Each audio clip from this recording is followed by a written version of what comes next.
ગયા લેક્ચરમાં આપણે સંકલન માટેનો નિયમ ભણેલા હતા. સંકલન અને વિકલન બેય ભણેલા છીએ આપણે.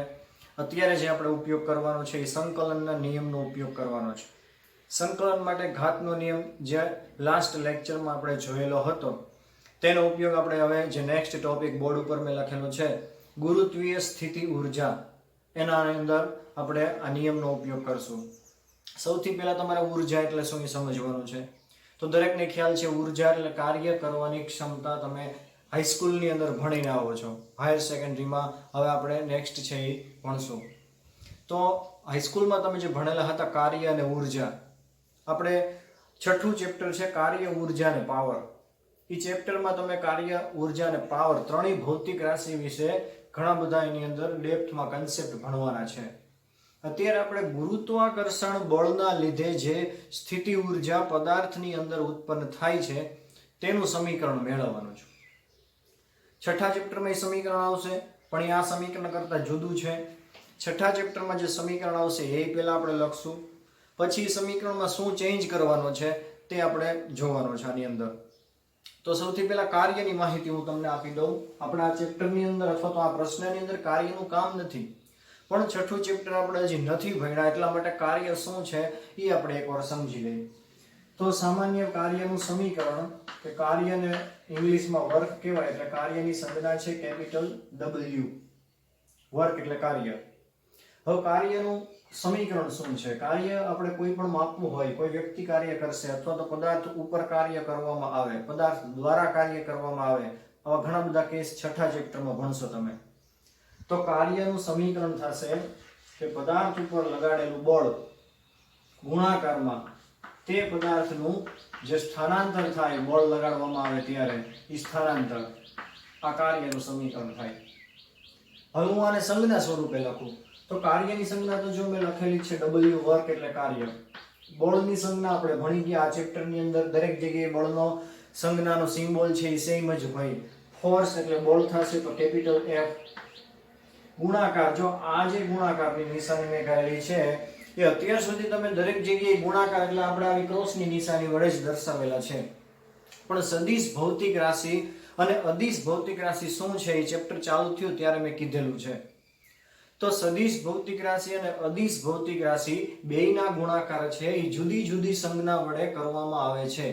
એટલા માટે અહીંયા જે મેં ગુણાકારની નિશાની લખેલી છે એવી નિશાની આપણે અહીંયા દર્શાવવાની નથી, સંજ્ઞા સ્વરૂપે જે સમીકરણ હોય ને ત્યાં. શું કામ? તો કે આપણે અહીંયા બે ભૌતિક રાશિ છે એનો ગુણાકાર કરશું. ડિસ્પ્લેસમેન્ટ એટલે સ્થાનાંતર, પહેલા એ હું તમને કહી દઉં. સ્થાનાંતર એટલે ઇંગ્લિશમાં શું કહેવાય? ડિસ્પ્લેસમેન્ટ. એટલે મેં સ્મોલ ડી લખેલો છે, કેપિટલ ડી નથી લખવાનો. ફોર્સ એટલે બળ, વર્ક એટલે કાર્ય, ડિસ્પ્લેસમેન્ટ એટલે સ્થાનાંતર. હવે આપણે જે ગુણાકાર કરેલો છે ને ડોટની સંજ્ઞા વડે દર્શાવેલો છે, ટપકું કરેલો છે. તો આપણે જે ડોટની સંજ્ઞા વડે દર્શાવેલો છે, ઉપર ચોકડી કરેલી છે, પણ ત્યાં તો મેં ભૌતિક રાશિના નામ લખેલા છે. બેય ગુણાકારના મીનિંગ જુદા જુદા છે. ચોથા ચેપ્ટરની અંદર તમે ભણશો કે આ ક્રોસ ગુણાકાર કહેવાય, આને ક્રોસની નિશાની છે એટલા માટે. અહીંયા ડોટ છે એટલે ડોટ ગુણાકાર કહેવાય. તો બેયના નિયમમાં શું ફેરફાર છે, બેય કેવી રીતે જુદા પડે છે એ આપણે ચોથા ચેપ્ટરમાં, સદિશોનું ચેપ્ટર છે એમાં તમે જોવાનો. આપણે અત્યારે આટલું યાદ રાખવાનું છે, કાર્યનું સમીકરણ છે બળ ગુણાકારમાં સ્થાનાંતર થાય. અને કેવો ગુણાકાર? તો કે ડોટ ગુણાકાર. ભૂલથી નહીં ક્રોસની નિશાની કરવાની નથી, એટલે હવે એ ટેવ કાઢી નાખવાની છે આપણે. મૂલ્ય લખતા હોય, ધારો કે તમને બળ આપેલું છે 50 ન્યૂટન, સ્થાનાંતર થાય છે 10 મીટર, અને તમે 50 ગુણાકારમાં 10 લખો તો ત્યાં આવી ગુણાકારની નિશાની કરશો તો ચાલશે. પણ સમીકરણ લખો ને ત્યાં ક્રોસની નિશાની નથી કરવાની, ખાસ યાદ રાખવાનું છે. આ સદિશ ભૌતિક રાશિ છે એ આપણને ખબર છે. અંતરે સદિશ ભૌતિક રાશિ છે. બે સદિશ ભૌતિક રાશિનો ડોટ ગુણાકાર કરવામાં આવે તો ચોથા ચેપ્ટરમાં તમે ભણશો કે પરિણામી જે નવી ભૌતિક રાશિ મળે એ હંમેશા અદિશ ભૌતિક રાશિ હોય. તો કાર્ય કેવી ભૌતિક રાશિ થશે? તો કે અદિશ. અને અદિશ ભૌતિક રાશિ એટલે શું છે એ મેં ચેપ્ટરની શરૂઆત કરી આ ત્યારે સમજાવેલું છે. છતાં એક વખત હું કહી દઉં છું કે જે ભૌતિક રાશિને દર્શાવવા માટે માત્ર મૂલ્યની જ જરૂર પડશે, દિશાનું કોઈ મહત્વ નથી, દિશાની જરૂરિયાત નથી પડતી. દિશા તમને ખ્યાલ ન હોય તોય તમે કાર્યની ગણતરી કરી શકશો, અને આપણે કરશું હતા ને. તો આવી ભૌતિક રાશિને અદિશ ભૌતિક રાશિ કહેવાય. તો અહીંયા કાર્ય છે એ અદિશ ભૌતિક રાશિ છે, એટલે કે કઈ દિશામાં કાર્ય થયું એનું મહત્વ નથી, કેટલા મૂલ્યનું કાર્ય થયું એનું જ મહત્વ છે. આપણે આગળ આ પ્રશ્ન ભણશું, સમીકરણ છે એ મેળવશું, દાખલા ગણશું, એટલે તમને ખ્યાલ આવશે કે ખરેખર આ ભૌતિક રાશિને ગણવા માટે દિશાની જરૂર પડતી નથી. હવે આપણે આનો એકમ જોશું. તો કાર્યનો એકમ છે એ બળના એકમ એટલે કે ન્યૂટન, બીજું તો કે અંતરનો એકમ SI એકમ મીટર. તો ન્યૂટન ઇન્ટુ મીટર એ કાર્યનો એકમ થશે. હવે કાર્યની શોધ છે એ જૂલ નામના વૈજ્ઞાનિકે કરેલી હોવાથી આનો બીજો એકમ છે એ જૂલ, એટલે એના વૈજ્ઞાનિકના નામ ઉપરથી આપણે જે વડે દર્શાવવાનો છે. વૈજ્ઞાનિકનું નામ છે એટલે જે કેવો આવશે તો કે કેપિટલ. દરેક જગ્યાએ જો ન્યૂટન છે એ વૈજ્ઞાનિકનું નામ છે તો મેં એન કેપિટલ કરેલો છે, પણ મીટર છે એ વૈજ્ઞાનિકનું નામ નથી તો એમાં એમ છે એ સ્મોલ આવશે, આપણે સ્મોલ એમ દ્વારા દર્શાવેલો છે. તો જૂલ છે એ બીજો એકમ છે, કારણ કે એ વૈજ્ઞાનિકનું નામ છે ને એ જ વૈજ્ઞાનિકે કાર્યની શોધ કરેલી છે, કાર્ય આપણને સમજાવેલું છે, એના જુદા જુદા કિસ્સા છે એ સમજાવેલા છે કે કઈ રીતે કાર્ય ગણવામાં આવે. એટલા માટે તો બે એકમ થશે, ન્યૂટન ઇન્ટુ મીટર, અને બીજો SI એકમ છે જૂલ. SI એકમ શું છે એ તમે બીજા ચેપ્ટરમાં ભણો જ છો અને ભણી ગયા છો ઘણી બધી SI એકમની ભૌતિક રાશિઓ. હવે આપણે બીજું જોશું અહીંયા ઉર્જા. ખરેખર ઉર્જા એટલે એનર્જી થાય, અને એનર્જીને ઇંગ્લિશમાં આપણે E વડે દર્શાવશું, પેલો એનો જે સંજ્ઞાનો અક્ષર છે એના ઉપરથી. પણ આપણા ચેપ્ટરની અંદર ઉર્જા એટલે U વડે દર્શાવેલી છે, અને ઘણી બધી જગ્યાએ U વડે જ દર્શાવેલી હશે. છઠ્ઠું ચેપ્ટર કાર્ય ઉર્જા પાવર છે, ત્યાં ઉર્જાને U વડે જ દર્શાવેલી છે. તો આપણે આ ચેપ્ટરમાં U વડે દર્શાવવાનું છે. ટેક્સ્ટબુક ની અંદર તમે જોશો તો અમુક જગ્યાએ U ને બદલે આવો સંજ્ઞાનો સિમ્બોલ યુઝ કરેલો છે, કેપિટલ V આ રીતે. પણ આપણે V ની સંજ્ઞાનો ઉપયોગ કરવાનો નથી, આપણે કેપિટલ U લખવાનો છે દરેક જગ્યાએ. એટલે સંજ્ઞા માટે ખાસ તમે યાદ રાખજો, ઉર્જા એટલે કેપિટલ U વડે દર્શાવાશે. તો કાર્ય અને ઉર્જા બેયના એકમ છે એ સમાન થાય, એટલે હું આવો એરો કરું છું કે કાર્ય અને ઉર્જા છે એ બેયના એકમ સમાન થશે. બેયના મિનિંગમાં શું ફેર છે તો એના માટે હું વાક્ય બોલું છું. સૌથી પહેલા કાર્ય માટેનું આ વાક્ય છે, યાદ રાખો તમે. તો કાર્ય એટલે શું કીધું આપણે તો કે જો કોઈ પદાર્થ ઉપર બળ લગાડવામાં આવે અને તે પદાર્થનું સ્થાનાંતર થાય તો તે પદાર્થ ઉપર કાર્ય થાય છે તેવું કહી શકાય. આ કાર્યની વ્યાખ્યા છે. હવે સ્થિતિ ઉર્જા અથવા તો ઉર્જા એટલે શું છે, આપણે સ્થિતિ ઉર્જાની વાત કરવાની છે. તો આપણે સ્થિતિ ઉર્જા કહીશું કે સ્થિતિ ઉર્જા એટલે શું, તો એના માટેનું વાક્ય છે કે પદાર્થની અંદર કાર્ય કરવાની ક્ષમતાને તે પદાર્થની સ્થિતિ ઉર્જા કહે છે.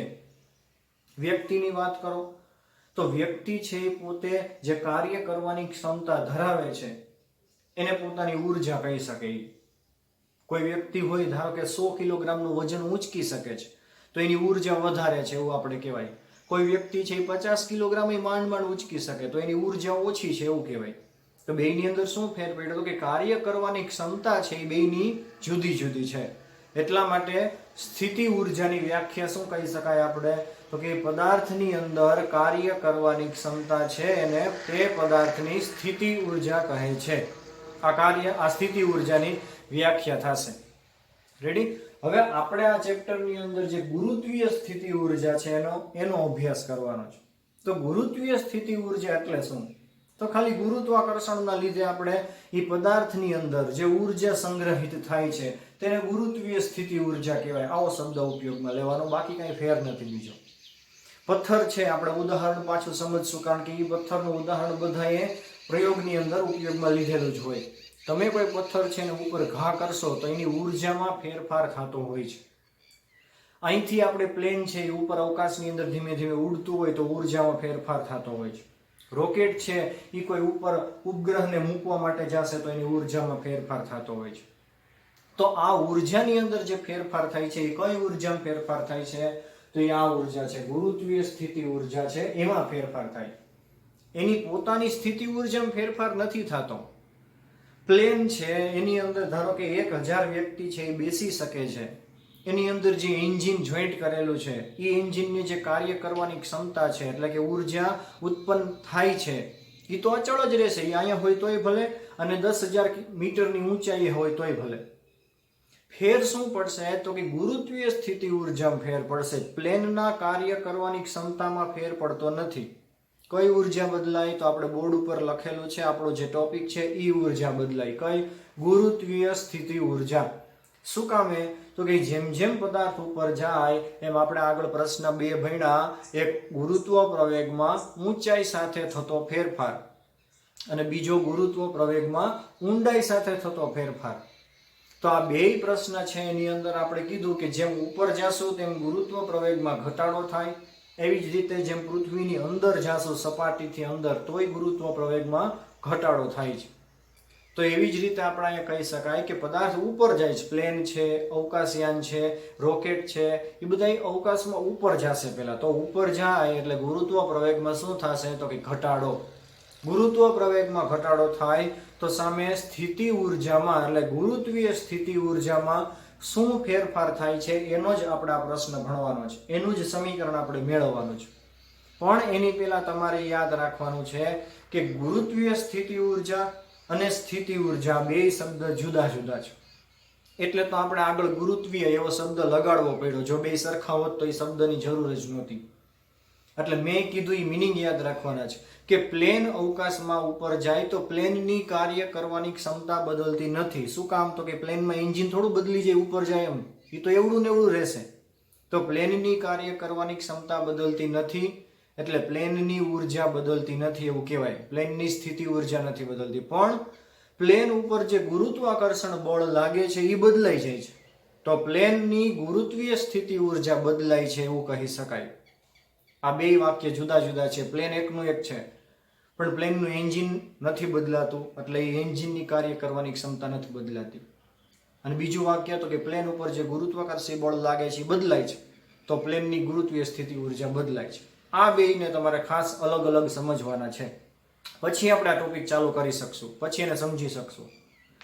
બીજું તમે ટેક્સ્ટબુકમાં જોશો આ ટોપિક એટલે થિયરીની અંદર આપણને એવું કીધું છે કે ગુરુત્વાકર્ષી બળ છે એ સંરક્ષી બળ છે. એ વાક્ય લખું છું, એ ખાસ અગત્યનું છે, એને સમજશું અત્યારે આપણે. ગુરુત્વાકર્ષી બળ એટલે આપણે અત્યાર સુધી જે ભણ્યા ન્યૂટનનું સમીકરણ એ. તો ગુરુત્વાકર્ષી બળ છે એ કેવું છે તો કે સંરક્ષી બળ.